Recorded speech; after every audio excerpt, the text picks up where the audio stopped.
Water. Earth. Fire. Air.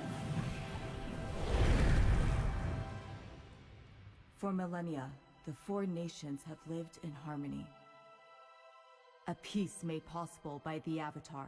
The ability to master all four elements and protect the delicate balance between nations. When one Avatar dies, their spirit is reborn into a new body in an eternal cycle. Since the death of the last Avatar, the new incarnation has yet to emerge. And so, Fire Lord Sozin, the ruthless leader of the Fire Nation, believes this is his moment to launch a merciless campaign to conquer the world. His first step is to eliminate the one person who could stand in his way. The next master of all four elements, an airbender, who may not be ready for the responsibility of becoming the Avatar.